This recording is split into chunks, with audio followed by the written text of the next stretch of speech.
semuanya. Ternyata dalam silsilah keluarga besar raja-raja Belambangan itu tidak ditemukan satupun raja yang bernama Menak Jinggo. Kalau Banyuwangi kan baru mulai 1774, bukan 1771 ya? 74. 1774 kota Banyuwangi itu. Cuman Harjabanya kan jadi 71. 4 yang lebih sehat. Bukalah hutan di sana di Banyuwangi itu. Dalam catatan Belanda itu kota ini diberi nama Banyuwangi karena terinspirasi dari cerita rakyat lokal yang sudah beredar sebelumnya. On the way, on the warga, ngobrol asik sambil tertawa. On the way, on the warga, ngobrol asik sambil tertawa. On the way, on the warga, info dan fakta via media. On the way bersama 24 media.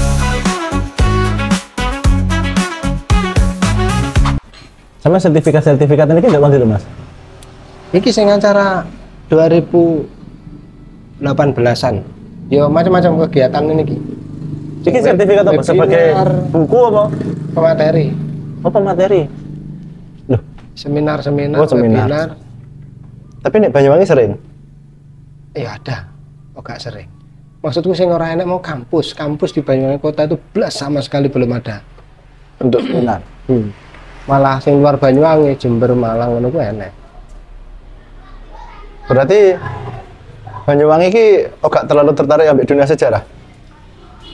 Mungkin tertarik, tapi tidak selera saya. Tidak selera dengan model saya. Karena model saya kan memberantas hoak-hoak sejarah itu. Sama ini pemberantas ya jadinya. Halo, assalamualaikum warahmatullahi wabarakatuh teman-teman. Ketemu kembali bersama kami di channel YouTube-nya Banyuwangi 24 Jam. OTW warga sekitar, on the warga sekitar. Entahlah. Tapi yang jelas hari ini saya dan tim, padahal timnya cuma 2 orang. Ini nggak tahu kenapa mungkin jodoh main-main ke Purworejo. Ini lebih tepatnya apa mas? Duduk Keradenan ya dia. Keradenan. Oh Keradenan. Dusun Perangan, Desa Keradenan. Dusun Perangan, Desa Keradenan. Di rumahnya Mas Aji Hidayat. Muhammad Hidayat Aji Ramawidi. Aku kenalnya Mas Aji. Sebelum obrolan ini kita mulai, sebenarnya ini kali kedua ya Mas. Kita ketemu ngobrol kali kedua. Yang waktu itu sama Rijal Malas Bangun, seorang Mas Aji untuk kaum milenial yang sekarang menjadi Rijal Bangun terus karena habis nikah. Ya, berpengaruh ya.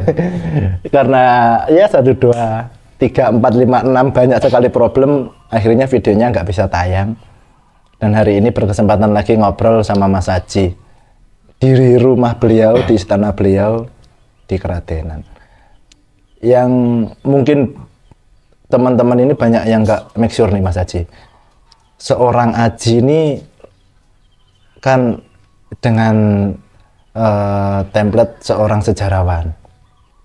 Sebenarnya sejarah itu kan kalau yang saya tahu pribadi kan konteksnya luas. Untuk sejarah ada sejarah untuk hal apa. Kalau Mas Aji sendiri lebih ke apa? Kalau saya fokusnya di sejarah Belambangan. Sejarah Belambangan. Jadi sejarah di Banyuwangi tapi dibatasi sampai 1815 yang eranya masih Belambangan itu. Kalau era kolonial, era Kabupaten Banyuwangi, era kemerdekaan itu saya sudah tidak sampai ke sana. Emang dengan kapasitasnya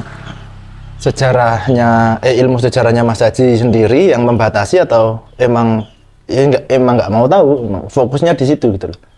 Ya memang fokus ke situ. Jadi kalau umpamanya yang lebih belakangan, yang lebih ke sini kayak kemerdekaan, era agresi militer itu juga paham. Cuman saya tidak mau masuk ke situ, biar lebih fokus ke era kerajaan saja. Ke era kerajaan. Untuk teman-teman sejarawan, untuk di Banyuwangi ini banyak nggak sih sebenarnya Mas, teman-teman Mas? Pegiat sejarah itu banyak ya. Cuman yang memang benar-benar fokus itu yang senior ada guru saya Pak Samsubur. ada Pak Thomas, itu yang senior-senior usia 80-an.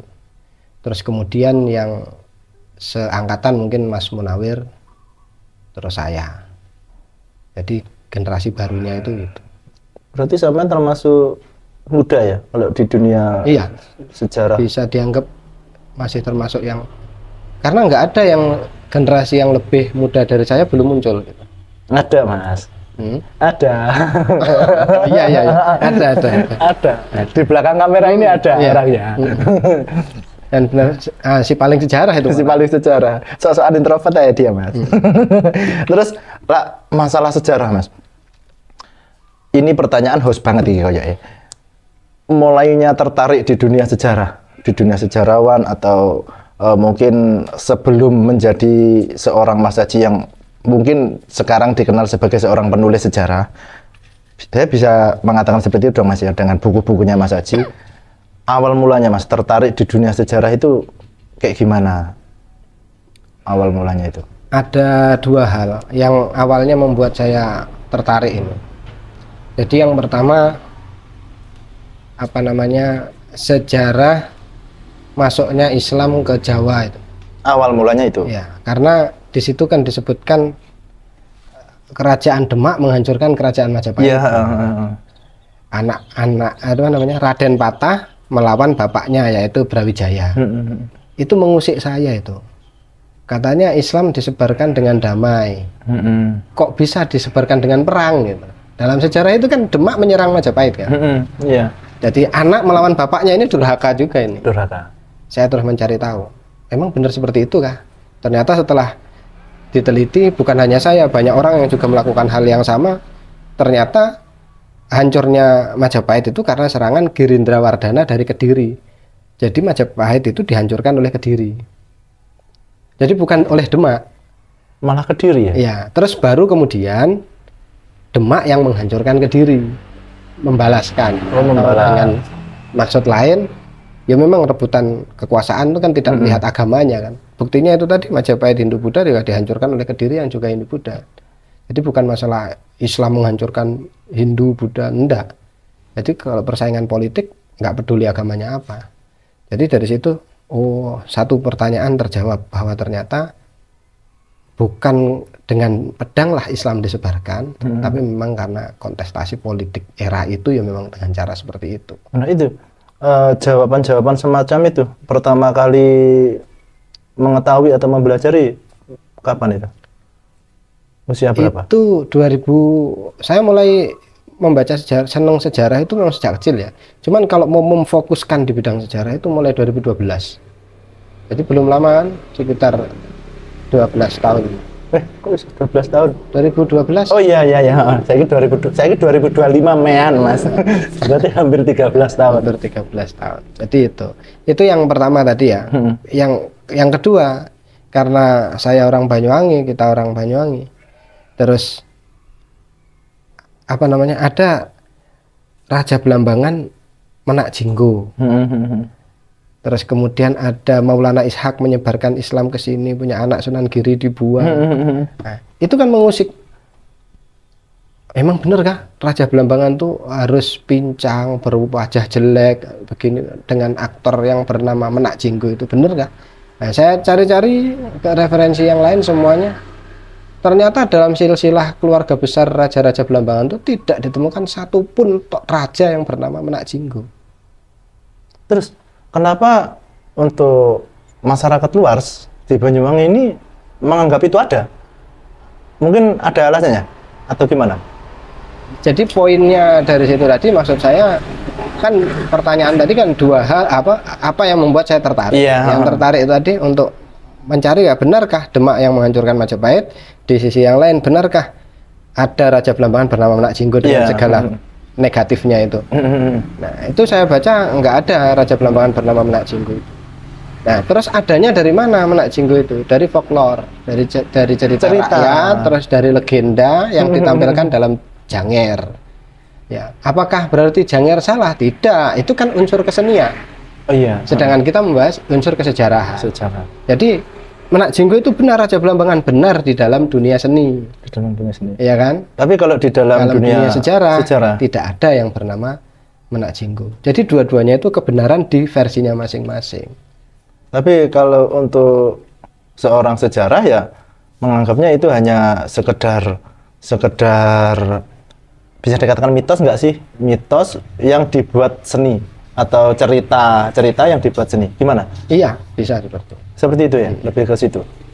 Bahkan kalau sekarang kita ke Umpak Songo itu disebut kan reruntuhan istana Menak Jinggo kan, gitu. Padahal ketika Balar pertama mendata ke sana sekitar tahun 90-an atau 80-an itu, orang sana di waktu pendataan itu dari Balar tahun itu 90 atau 80 gitu. Orang sana itu tidak mengenal nama tokoh Menak Jinggo ini. Malah tidak mengenal? Enggak. Jadi di sana itu menyebutnya peninggalan Raja Abang, Rojo Abang. Nah, Raja Abang itu ada kalau di dunia sejarah? Tidak ada. Jadi artinya kan sebelum tahun itu, ya, bahkan Menak Jinggo pun tidak dikenal di sana. Oh iya ya. Ya kan? Iya. Artinya kan masih baru.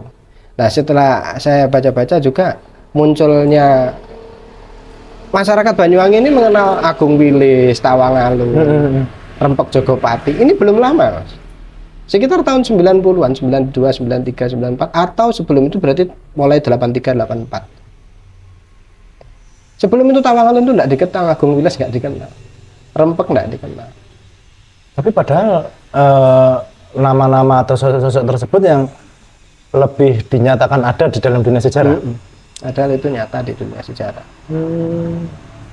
Terus akhirnya memutuskan dari situ mungkin ya, sampean memutuskan untuk emang terjun untuk mengkoreksi atau meneliti lebih dalam tentang dunia sejarah yang ada di Banyuwangi. Terus untuk sekolah, Mas, apa ngambil sejarah juga apa? Enggak. Untuk pendidikan? Enggak. Tapi saya fokus ke sejarah Islam aslinya.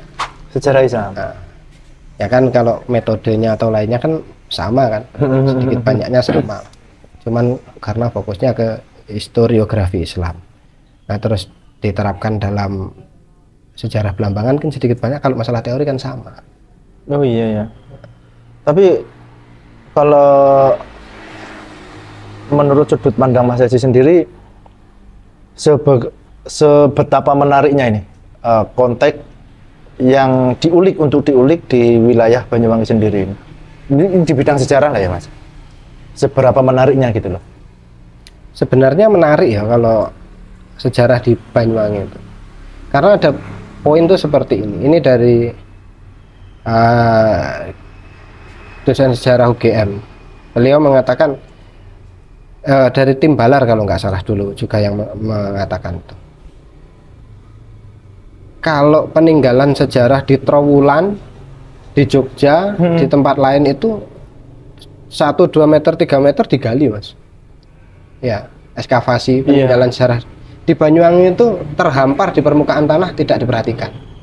Tapi ada sebenarnya. Ya di Macan Putih itu kan banyak. Oh iya. Itu cuma salah satu contoh lah padahal ya. Jadi artinya kan, apakah sejarah itu menarik? Menarik, karena banyak objek di sini ini belum disentuh.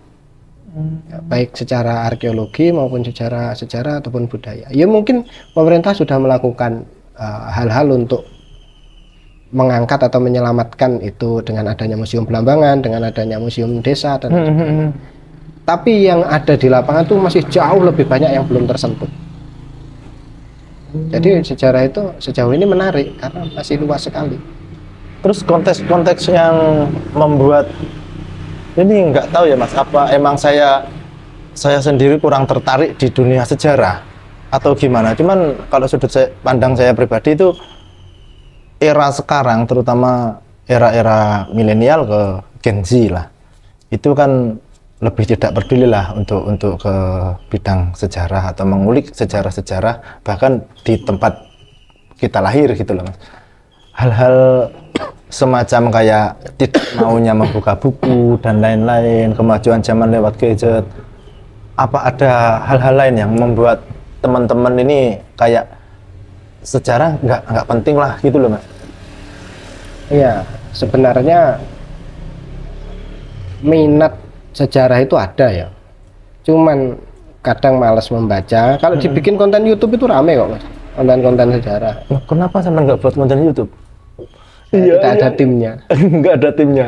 Baik, pokoknya waktunya cocok Mas ya. Iya. Lanjut mana? Konteks yang membuat biasanya kan ada goalsnya, ngarani klimaksnya untuk aku harus belajar sejarah, aku harus nulis sejarah, aku harus nulis buku gitu loh Mas. Pasti kan ada satu trigger tersendiri untuk hal itu.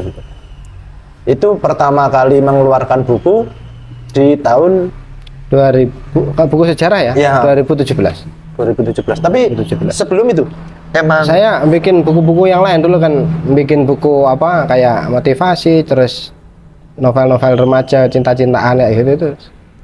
ternyata Jadi awalnya nulisnya yang tapi seperti laku. Ya, cuman cetak indie itu kan ya cuma berapa sih? Oh iya. Enggak sampai ke toko buku menyebar luas itu enggak. Terus akhirnya tertarik di penulisan sejarah. Ya, dan itu pun juga bukan diniati dulu karena ada dua hal tadi itu. Saya sebagai orang Islam, yang kedua saya sebagai orang Banyuwangi. Terus pengen membuktikan bahwa tidak seperti yang selama ini beredar ya. Akhirnya kan untuk masalah Demak dan masalah Menak Jinggo apa namanya Brewirabumi itu terjawab di buku saya yang ini. Ini sudah saya jelaskan tentang Ini kalau misal mau beli masih ada nih buku ini terbitannya. itu. Buku itu belum beredar ya, Belum beredar malah. karena menunggu pengantar Mas ya. Oh, pengantarnya belum ada. Guru saya yang saya tunggu-tunggu masih belum, dosen di Jakarta. Ini tapi karangan Saman full ya? Kalau yang ini. Full. Ini untuk yang Menak Jinggo sama Demak tadi itu. sama Demak. Jadi kegelisahan awal saya tentang sejarah Islam dan sejarah Belambangan itu selesai di situ. Oh, semua ada. Habis itu terus ke yang lain-lain tuh kan Oh, berarti sistemnya bersambung. enggak, baca satu aja selesai. Oh, terus berarti kalau mengeluarkan buku baru misalnya yang lain-lain itu dengan subtema yang berbeda, cuman dari karakter cerita yang terhubung gitu berarti Mas ya? Iya. Seperti itu.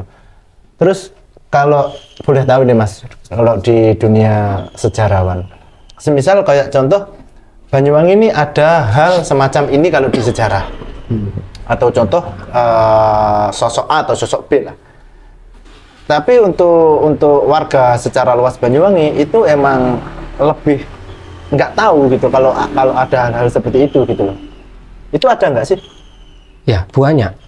Contohnya? Contohnya begini. Saya pernah bikin acara di daerah selatan. Saya sudah ngomong 1 jam lebih. Setelah selesai itu saya bikin pertanyaan. Ada yang tahu nggak dengan tokoh ini tadi yang kita bahas? Nggak ada satupun yang jawab.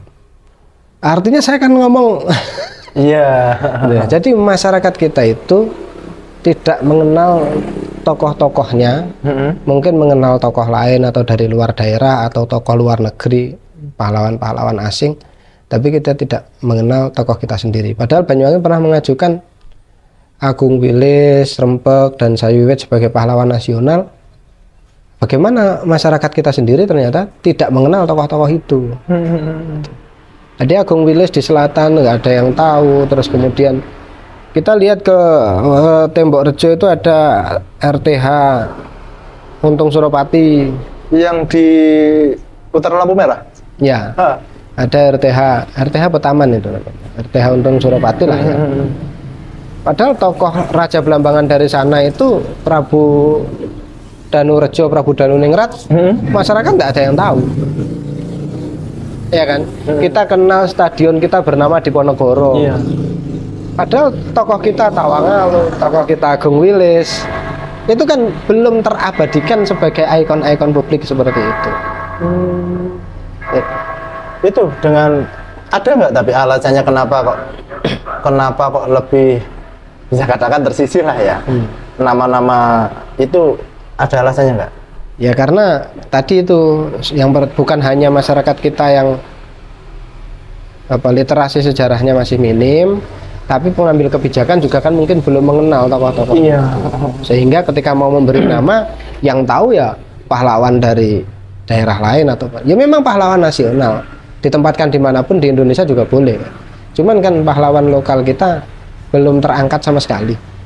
Ya, sedikit sekali yang terangkat. Makanya kayak diberikan nama stadion Diponegoro, tentu masyarakat Jogja bangga sekali. Iya. Masyarakat Jogja. Masyarakat Jogja lalu. Terus Untung Suropati, terus Stadion Brewirabumi, apa lapangan itu, lapangan di Srono kalau di mana itu. Terus jalan apa Terminal Brawijaya dari Majapahit kan. Iya. Jadi yang ikon kita itu kenapa nggak Bandara Tawangalun, Bandara Rempek. Bandara Rempek juga bisa. Itu kan terminal aja dikasih nama Terminal Sayuwiwit. Yang masih banyak tokoh-tokoh kita itu yang belum terangkat respos. Tapi kalau di Banyuwangi ya lebih emang mungkin itu tadi Mas, lebih familiar dengan sosok tokoh yang dinamakan siapa tadi, Menak Jinggu itu untuk di Banyuwangi lah ya. Terus ini karena sebentar lagi ya kita tinggal menghitung hari ini kan Harjaba ya, hari jadinya Banyuwangi. Awal mulanya Mas terbentuknya Banyuwangi, terbentuknya Blambangan itu kalau menurut sejarawan kayak gimana sebenarnya? Blambangan dengan Banyuwangi itu kan jedanya jauh ya. Blambangan itu sebagai wilayah kecil dimulai 1352. 1352. Kalau Banyuwangi kan baru mulai 1774. Bukan 1771 ya, Mas. Bukan 1771 ya. 74. 1774 kota Banyuwangi itu. Kalau di sejarah 71 atau 74 Mas? 74. Oh 74 ya. 74, Cuman terus Harjabanya kan jadi 71. 71. Ya diambil peristiwa yang heroik yang menyimbolkan perlawanan kepada penjajahan, itu yang diambil. Jadi kalau Blambangan Banyuwangi itu sebenarnya terjeda 45 tahun sejarahnya. Dari Blambangan ke Dari Blambangan. Jadi kalau ada istilah runtuhnya Blambangan terus berdiri Banyuwangi, Kabupaten Banyuwangi itu sebenarnya tidak sepenuhnya benar. Terus Mas. Ya, tadi dari mana tadi? Dari jeda. Dari runtuhnya Blambangan. Itu 1767 68 itu ya. Itu runtuhnya Blambangan. Hilang habis itu kerajaan. Sedangkan Banyuwangi itu sebagai nama kota Banyuwangi itu baru 1774.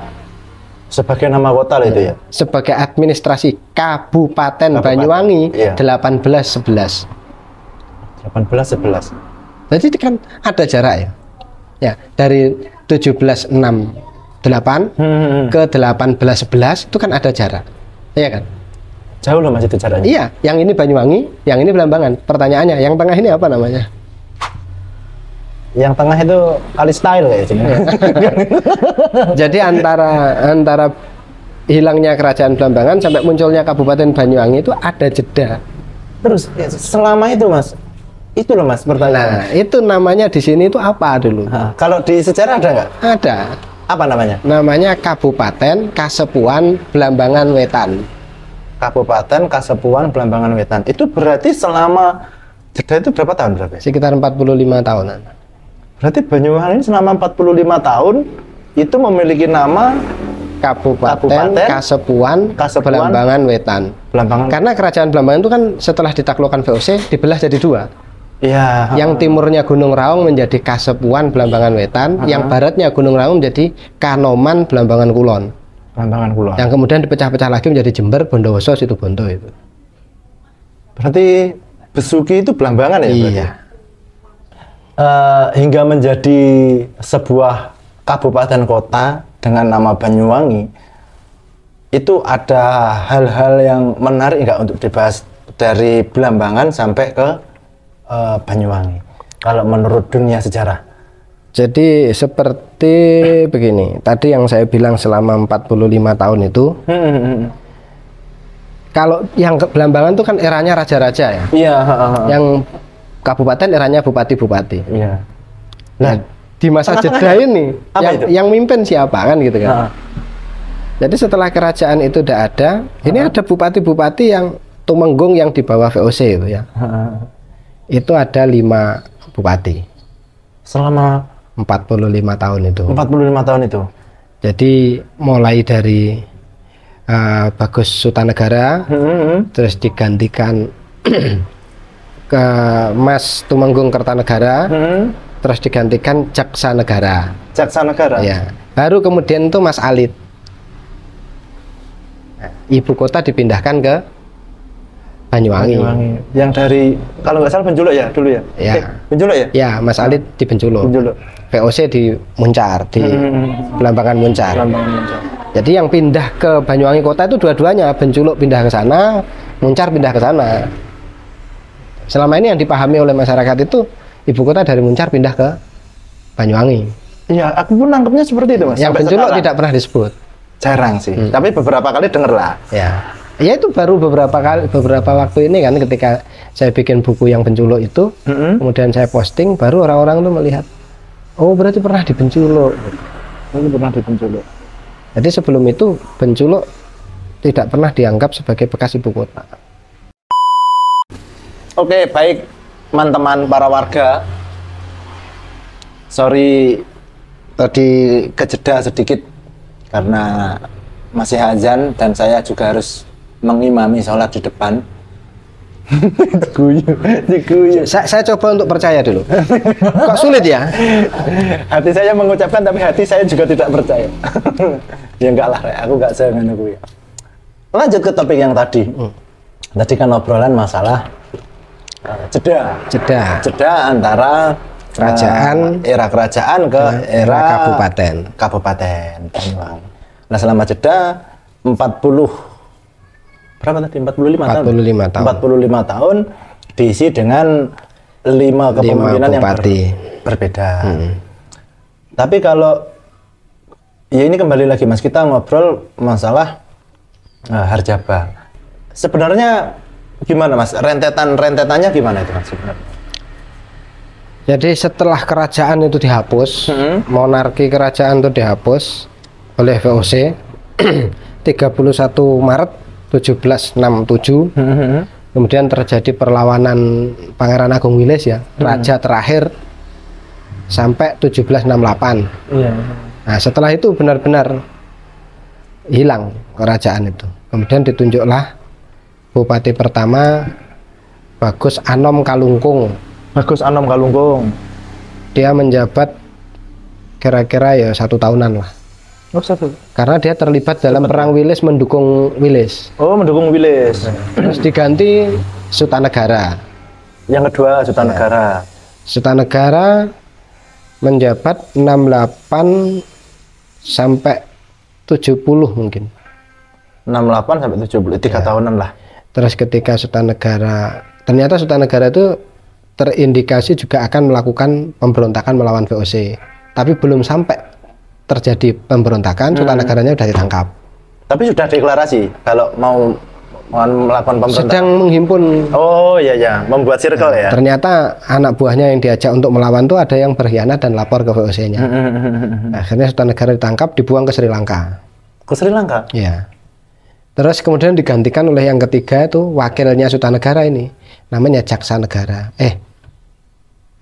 Didatangkan bupati pendatang ya dari Surabaya. Nah, berarti bukan warga Banyuwangi dong ya? Bukan, namanya Kartanegara. Nah, karena didatangkanlah bupati asing itu tadi, Kartanegara, akhirnya terjadi pemberontakan di sini, namanya Perang Bayu itu. Oh iya, itu kan nama berontak karena adanya bupati pendatang. Ya. Terus kemudian bupati itu dikembalikan lagi ke Surabaya. Wakilnya Sutanegara yang tadi itu dijadikan bupati baru, namanya Jaksa Negara. Jaksa Negara. Nah, Jaksa Negara dia menjadi bupati, tapi kekuasaannya sudah dipreteli sama VOC. Hanya seremonial saja. Oh, hanya seremonial. Yang melaksanakan pemerintahan full sudah dipegang dari Muncar, dari kantornya VOC di sana. Sedangkan Jaksa Negara kan kantornya ada di Benculuk. Oh, Jaksa Negara di Benculuk ya? Ya.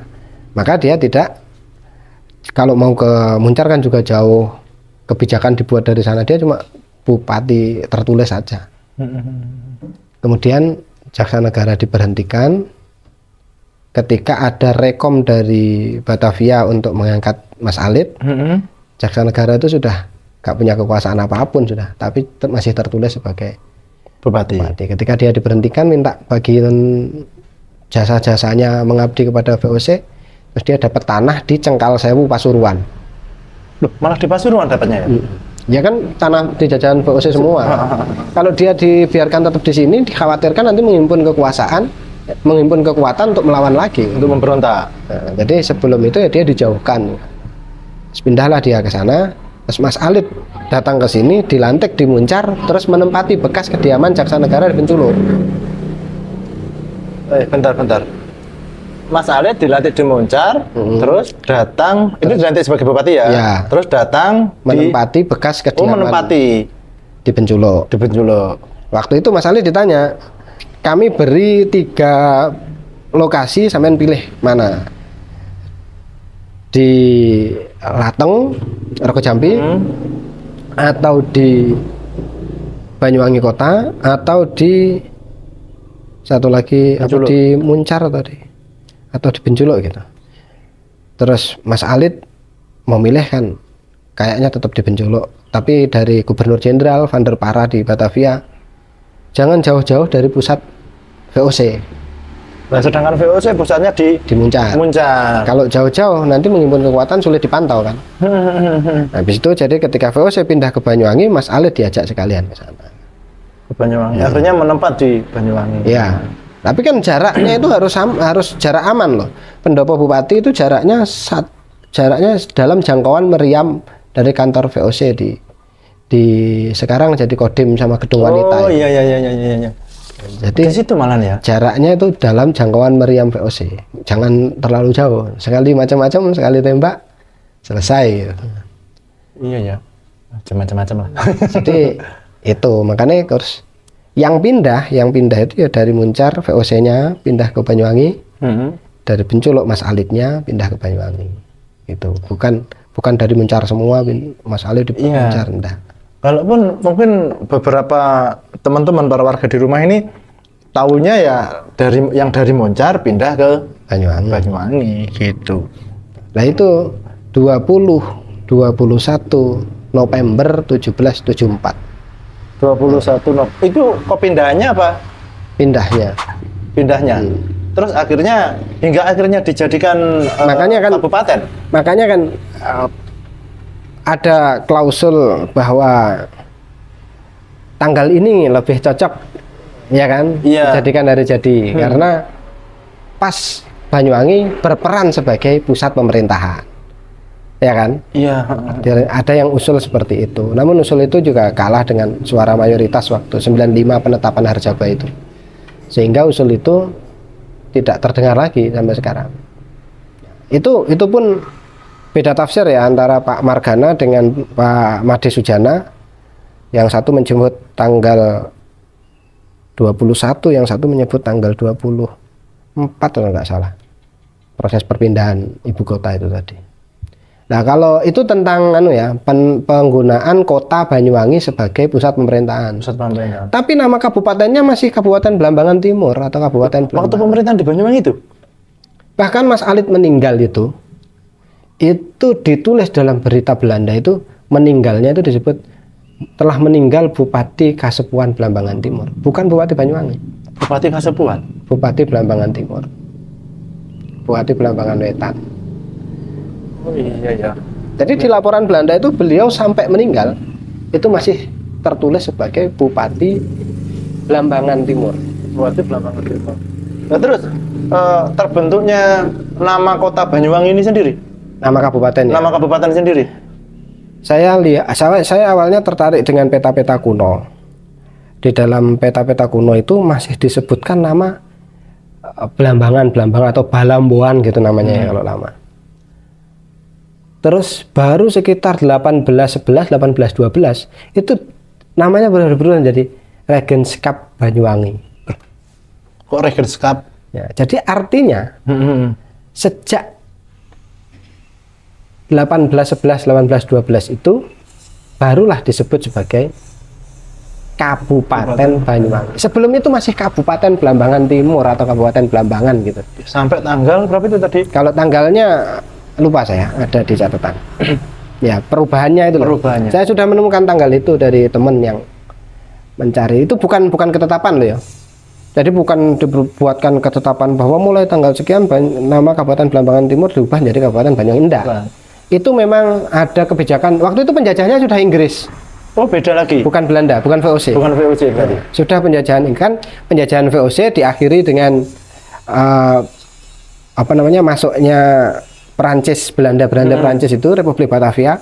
Terus kemudian masuklah penjajahan Inggris, terus kemudian Hindia Belanda. Hindia Belanda. VOC kan bukan Hindia Belanda.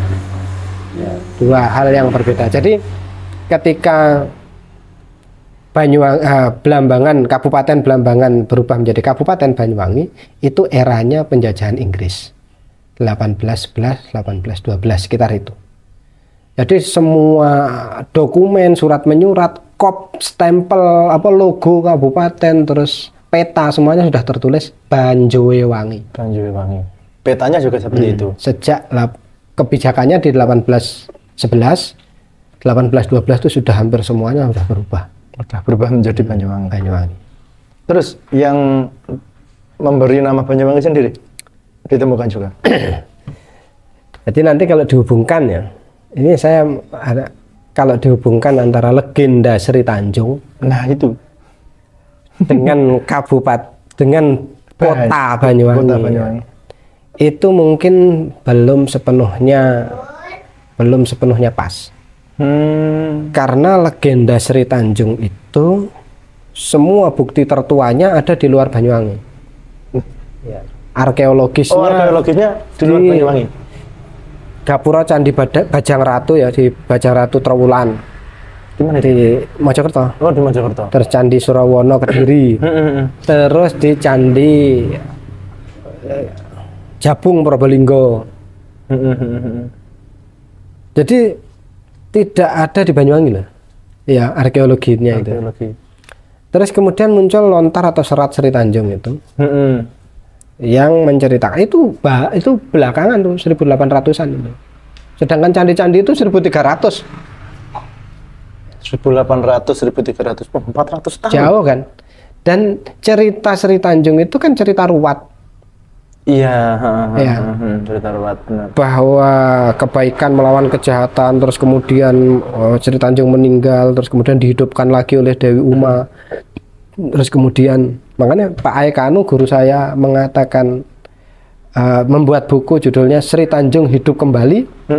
Itu kan menunjukkan ini bahwa Sri Tanjung itu tidak selesai mati di sungai itu, kan dia dihidupkan lagi sama Dewata, terus kemudian disimbolkan dengan seorang wanita cantik yang naik di punggungnya ikan, ruhnya terbang ke nirwana. Jadi simbol wanita naik ikan itu simbol Sri Tanjung hidup kembali. Tetapi kalau itu tadi Mas meneruskan masalah ini sudah terbentuk ini sebuah kabupaten, nama sebuah kabupaten Banyuwangi di era tahun 1881 ya, 1881 atau 19 apanya? Nama kabupaten 1812 itu sudah ada ya nama kabupaten. Nama kabupaten, bukan hanya kota ya. Kabupatennya sudah disebut dengan nama Banyuwangi. Banjuwangi. Nah, kalau nama yang membuat kota itu kan tadi 1774 kan pindah ke sana ya. Yeah. Berarti kan kotanya sudah ada. Sebelum jadi nama kabupaten di 18. Oh iya ya. Kota Banyuwangi berarti ya. Kotanya itu Banyuwangi, kabupatennya Blambangan Timur, ibu kotanya Banyuwangi. Terus kemudian nama kabupatennya mengikuti menjadi nama Kabupaten Banyuwangi. Nah, yang bikin kota itu pertanyaannya itu yang menamai kan gitu kan. Menamai kota. Yang menamai itu adalah Letnan Skopov. Siapa itu, Mas? Itu perwira VOC yang berperan dalam akhir-akhir perang Bayu mengalahkan Rempek itu. Jadi dia perwira VOC yang akhir. Kan perwira VOC yang dikirim ke sini itu banyak mati semua melawan kehebatan Rempek dan kawan-kawan itu. Jadi ketika Skopov kemudian menang, sudah akhir-akhir perang sudah selesai, dia melihat kok di Lateng, Rogo Jampi dan di Muncar tuh banyak wabah karena banyaknya mayat yang tidak terurus itu, akhirnya nyari tempat yang lebih sehat. Bukalah hutan di sana di Banyuwangi itu. Dan kebetulan di sana itu ada pemukiman kecil yang dulu dibuka oleh Inggris, EIC ya, England apa itu, VOC-nya Inggris lah. Itu di Banyuwangi yang jadi Inggrisan itu. Oh, kampung Inggris? Ya semacam itulah. Itu udah ada pemukimannya orang Inggris. Jadi Belanda pindah ke dekatnya itu terus bikin itu, dikasih nama. Skopov mengatakan dalam catatan belanja itu kota ini diberi nama Banyuwangi karena terinspirasi dari cerita rakyat lokal yang sudah beredar sebelumnya. Oh, nangkep aku sekarang, Mas. Berarti nama Banyuwangi itu diberikan oleh Skopov karena kentalnya kultur cerita dari masyarakat. Oh, seperti itu. Terus berarti kalau menangkap seperti itu, kalau kita obrolannya ini berjalan, berarti nama Banyuwangi, Kabupaten Banyuwangi, berarti diambil dari sebuah nama kota Banyuwangi itu tadi. Dan ini tidak ada hubungannya dengan Sri Tanjung, ya. Sri Tanjung kan itu cerita ruwat. Iya. Jadi tidak ada urusan terus Sri Tanjung meninggal terus dikasih nama karena airnya harum dikasih nama Banyuwangi. Dalam lontar Sri Tanjung pun itu bukan titik tekan utama cerita gitu. Iya ya. Cerita utamanya ya udah tentang ruwat, tentang kebaikan dan keburukan. Kemudian yang menang adalah kebaikan, udah seperti itu. Terus hingga akhirnya sekarang menjadi Kabupaten Banyuwangi. Oh iya ya. Menarik. Ini seru ya. Kok pengen ngobrol lebih seru rada ngeri kan. Jadi menarik semua nanti. Terus lanjut lagi, Mas. Selama Mas Aji ngulik nih, kan ngulik akhirnya sejarah-sejarah yang ada di Banyuwangi. Terus hal apa aja sih yang menarik untuk dipublikasikan sekitaran Banyuwangi, Blambangan dan lain-lain. Ada nggak, Mas, hal yang ya baru-baru inilah atau beberapa tahun ke belakang itu menarik untuk diulik dari Mas Aji sendiri, untuk dipelajari lah, ada nggak? Ya kalau situs sejarah ya di wilayah Banyuwangi itu kan saya terus gini ya, hampir semua titik lokasi bersejarah di Banyuwangi yang era kerajaan kan sudah saya kunjungi bersama teman-teman. Saya kayak kehabisan energi, kehabisan motivasi, kan mana lagi yang mau dikunjungi gitu. Sudah habis, sudah saya kunjungi lagi. Kalau ditanya secara arkeologi mana ada yang menarik nggak? Kayaknya sekarang sudah saya kunjungi semua di Banyuwangi. Jadi kalau mau cari yang menarik secara arkeologi bagi saya ya yang peninggalan Blambangan yang di luar Banyuwangi mungkin, yang belum saya kunjungi. Peninggalan Blambangan di luar Banyuwangi. Kan saya tadi ingatkan Blambangan itu dibelah dua, barat dan timur. Berarti sebelah barat itu kan juga Blambangan juga kan? Ya, wilayah Besuki ya. Tuh, kalau secara arkeologi, kalau secara literasi masih banyak sebenarnya literasi yang saya punya. Sering tuh orang tanya begini, Mas, kalau mau mempelajari Blambangan, buku apa yang bisa jadikan acuan pokok harus dibaca pertama kali untuk menjadi resum bisa menguasai semua gitu? Gak ada. Nah, oh gak ada? Karena referensi tentang Blambangan itu terpisah-pisah di banyak sumber buku, di banyak catatan. Saya mau menghasilkan satu buku ini bisa membutuhkan di atas 30 buku referensi, buku bacaan. Untuk disaring ya? Iya, jadi yang membahas tentang ini ternyata di buku itu cuma ada satu paragraf, itu diambil. Nanti di buku yang lain ini diambil, yang di buku yang lain ini diambil gitu. Jadi banyak buku yang dibutuhkan. Kadang tuh ada yang tertipu gini, di blog-blog di internet itu ada mengutip dari salah satu buku ya. Itu kemudian sudah kayaknya yang mengutip itu udah buku bagus sekali gitu kan. Ternyata dari buku setebal itu yang membahas tentang Blambangan itu cuma 2 paragraf. Hah? Yang lain tuh bahas Mataram, bahas Jogja, bahas Pak Soeharto, bahas macam-macam. Itu dikutip orang 2 paragraf itu sudah kayak membaca satu buku itu kan kayaknya. Wah, saya membaca dari buku ini tentang Blambangan begini. Setelah saya dapat bukunya, saya baca, mana Belambangannya itu sampai akhir. Ya cuma 2 paragraf itu.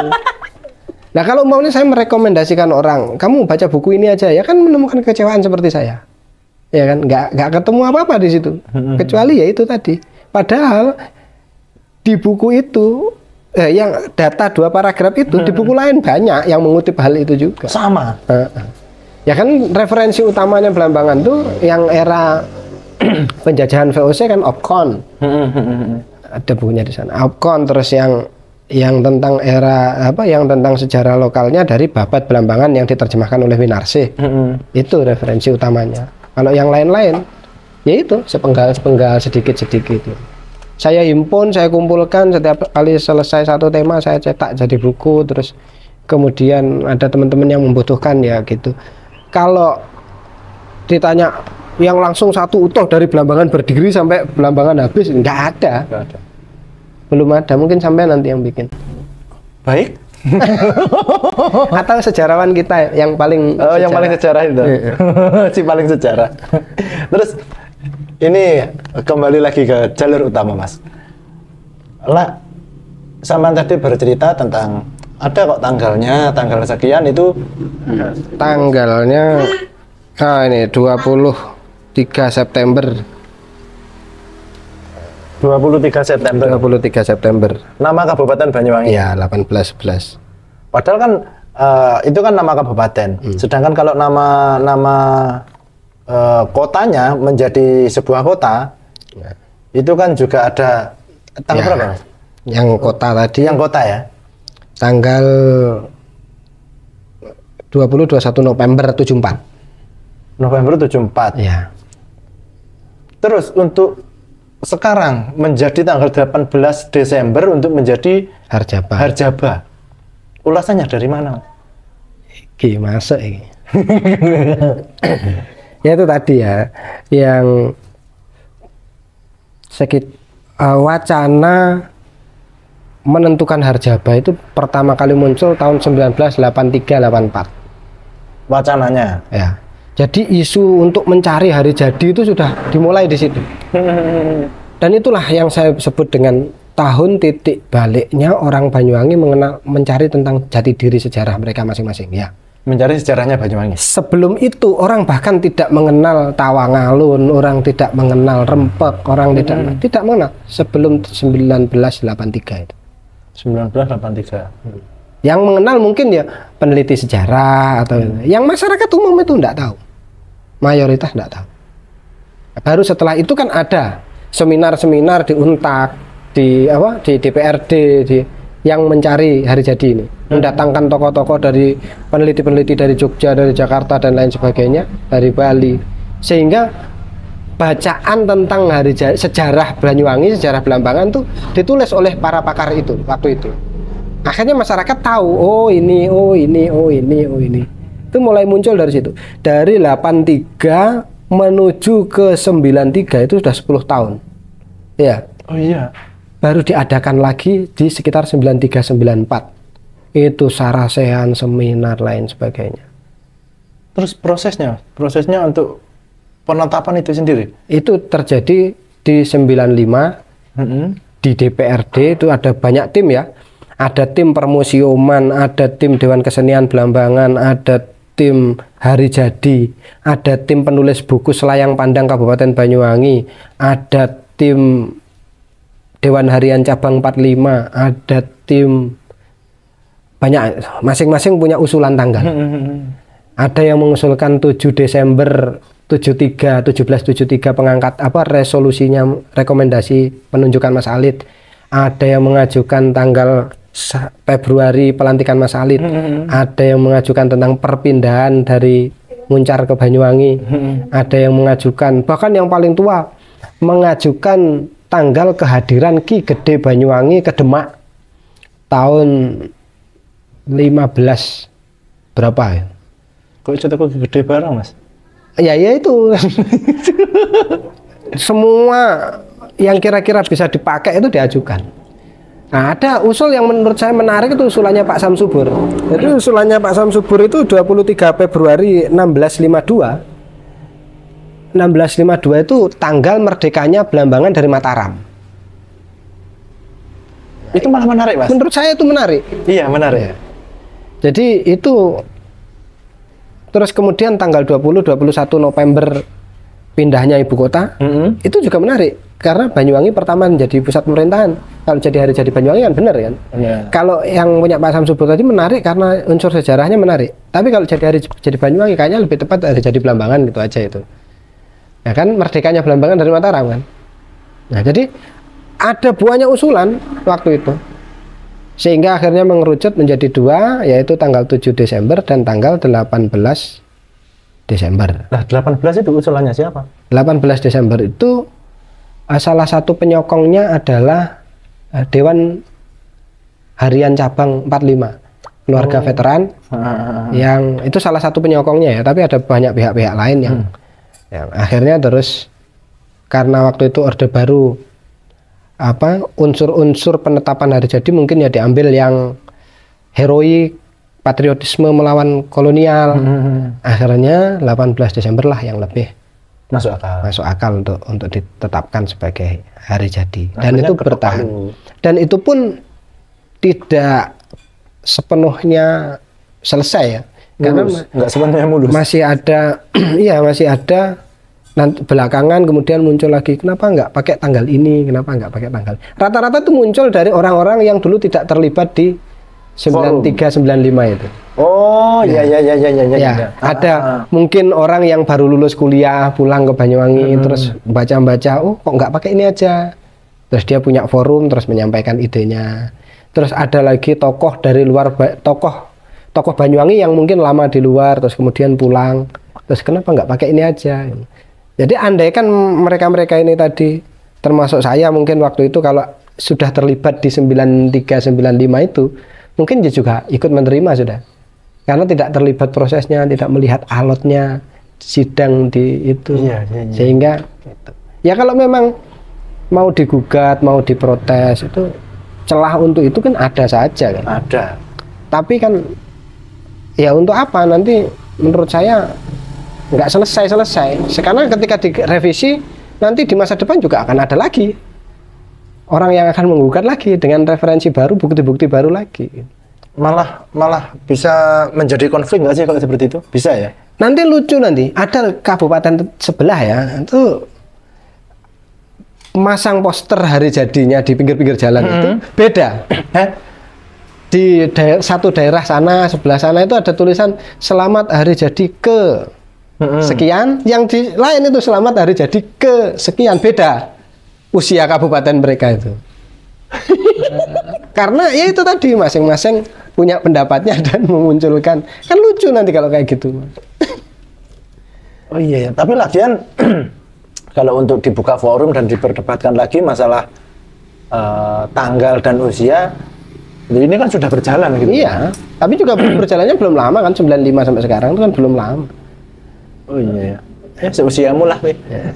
Jadi kalau umpamanya diperdebatkan terus ada revisi, ya gak apa-apa. Tapi di masa depan pasti juga ada perdebatan lagi dan revisi lagi. Dan itu akan terus berkelanjutan. Iya, dan itu kalau itu dituruti, itu dilaksanakan lagi, yaitu yang tidak terima nanti akan tetap pakai penetapan yang lama, yang baru pakai penetapan yang baru.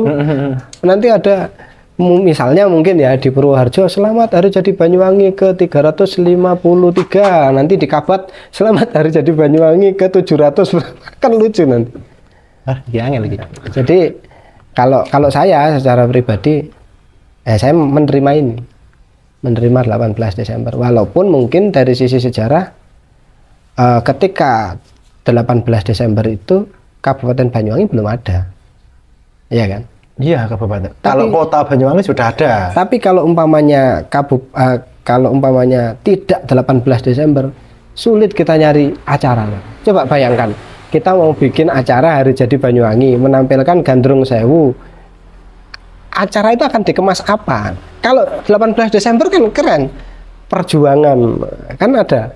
Diteaterkan itu kan keren kan gitu.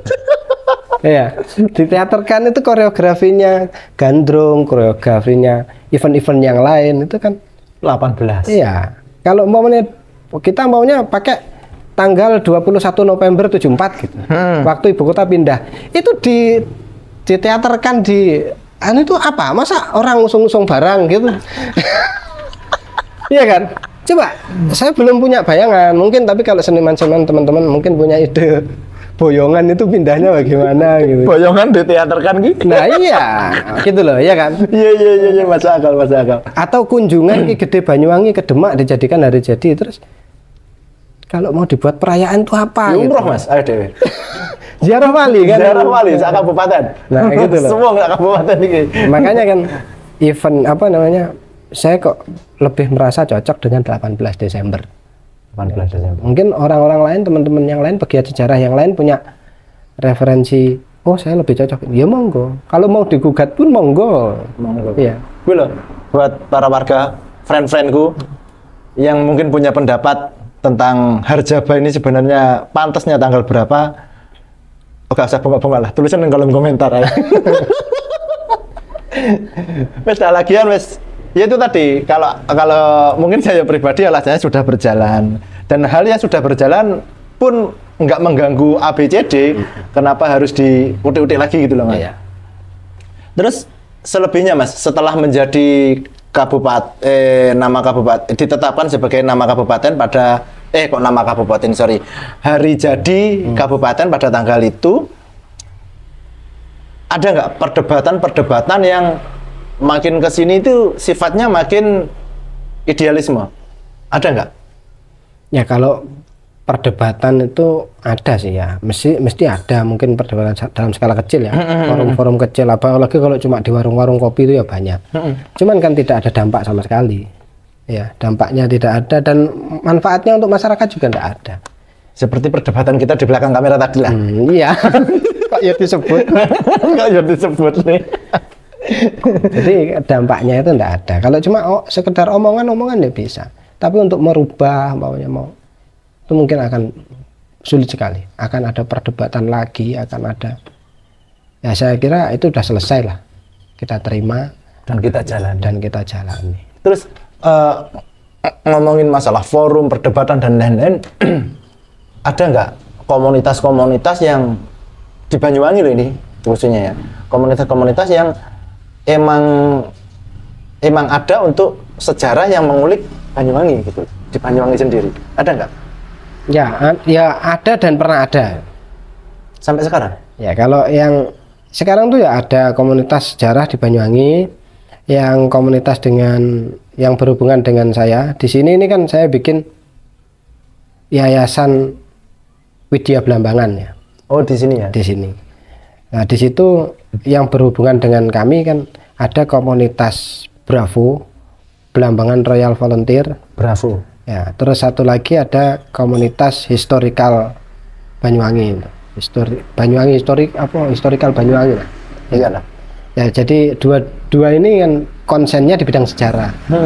Ya mereka punya segmennya masing-masing, punya kegiatannya masing-masing. Selain itu ada yang tidak berbentuk komunitas, cuma sekelompok orang yang kumpul-kumpul tanpa perorangan. Jadi dia kalau ke sana bahas sejarah gitu. Ada yang kayak gitu. Ada yang khusus orangnya tuh tua-tua semua. Ada yang khusus muda-muda semua. Ada yang khusus mahasiswa sejarah saja. Ya, saya pernah diajak sama IKHIMSI, itu Ikatan Himpunan Mahasiswa Sejarah ya. Itu yang fokus tentang yang fokus mahasiswa murni sejarah. Jadi murni tadi ya. Banyak kelompok dengan segmentasinya dan kegiatannya masing-masing. Ya, yang paling aktif dulu Banyuwangi Tempo dulu. Ya, Mas Munawir. Iya. Ya, jadi sekarang ada museumnya itu di Dinas Pariwisata. Itu dulu kan swasta di mana Parijata. Swasta bang ya. Terus kemudian dipindah ke Dinas Pariwisata itu. Nah dulu aktif kegiatan-kegiatan kami. Kami pernah bikin event pertemuan komunitas sejarah Setapal Kuda di Rawabayu. Setapal Kuda itu? Iya. Agendanya ngapain? Nah, kalau agendanya ya memang waktu itu agendanya adalah Sarasehan mengenang genosida masyarakat Blambangan oleh VOC. Buku berarti ya? Enggak, diskusi. Oh, diskusi. Itu acara dihadiri oleh banyak sekali orang dan saya juga heran kok bisa sebanyak itu waktu itu. Padahal medsos cuma mengandalkan Facebook dulu Mas. Itu kan yang nyebarin pamfletnya kan saya itu Mas. Itu juga? Iya. Oh ya bagus lah. Bagus lah. Terus kalau melihat kesini ini seperti yang manusia di belakang kamera ini kan juga salah satu ya lulusan sejarah lah, walaupun nggak sejarah amat. Maksudnya tadi si paling si paling sejarah. Tapi maksudnya banyaknya teman-teman era sekarang atau teman-teman Gen Z atau yang mungkin masih mengenyam di bangku pembelajaran, untuk wilayah Banyuwangi sendiri yang Mas Haji tahu, seberapa antusias teman-teman ini untuk mungkin terjun di bidang sejarah atau mengambil jurusan sejarah dan lain-lain? Antusiasnya gimana sih Mas? Kalau saya lihat kalau saya mengikuti kegiatan-kegiatan komunitas budaya ya, ketika temanya tentang sejarah, itu yang Gen Z itu kok sedikit sekali yang ada. Jadi minat tentang itu sangat kecil. Sangat kecil. Saya kurang tahu, mungkin kalau dikemas dengan digital ya, dikemas dengan HP sehingga mereka bisa mengakses waktu-waktu, mungkin itu lebih menarik. Iya. Tapi kalau dijadikan buku atau suruh mendengarkan orang ngomong apa seminar gitu, kayaknya males. Gitu. Jadi kalau mungkin kemasannya, mungkin platformnya harus disesuaikan dengan masanya ya. Kayak umpamanya dibuatkan animasi AI, tokoh ini terus itu mungkin lebih menarik bagi mereka. Nah, tapi bagi milenial ke atas sampai generasi kolonial itu kemasan berupa buku, kemasan berupa dialog kayak gitu, itu lebih menarik dan mesti banyak yang datang. Tapi kalau untuk apalagi Gen Z ya kurang. Saya juga bingung kalau mau membuat, kan beberapa ada media, teman-teman media itu mengajak, Mas ayo bikin acara ini di SD sana atau di SMP sana gitu. Saya mikir, SD gitu loh. Jadi rumahnya sampai permen. Makanya saya sendiri kurang bisa menyampaikan untuk generasi itu, dan mereka mungkin juga lebih tertarik dengan media yang lain untuk menyampaikannya. Terus ini berhubung muni kayak sebelum kita akhiri obrolan ini Mas, mungkin boleh dong 1, 2, 3, 4, 5 atau 10 pesan untuk teman-teman, terutama teman-teman yang sedang nongkrong di depan layar HP. Ini kan banyak, ya lumayan lah banyak, semoga banyak. Ini kan dari teman-teman Gen Z Mas, dari teman-teman era sekarang lah. Kenapa harus tertarik untuk belajar sejarah gitu? Oke. Alasan-alasan apa yang ini sejarah dan kita harus lebih memahaminya gitu? Ilustrasinya itu begini. Umpamanya kita lewat di suatu jalan, terus dari arah berlawanan itu ada orang bajunya kotor, terus lewat berpapasan tanpa ngomong dengan kita, atau bukan kotor lah, basah gitu, berpapasan dengan kita. Orang yang barusan lewat berpapasan dengan kita itu sejarah, karena dia secara tidak langsung memberitahu di depan itu sedang hujan. Ya, kita belum lewat sana, tapi orang lain sudah lewat sana dan kehujanan, ya kan? Iya. Jadi membaca sejarah itu penting karena usia kita tidak cukup untuk harus mencoba satu persatu pengalaman orang. Dulu di Perancis Napoleon bisa jatuh karena apa? Dulu Pak Soekarno bisa jatuh karena apa?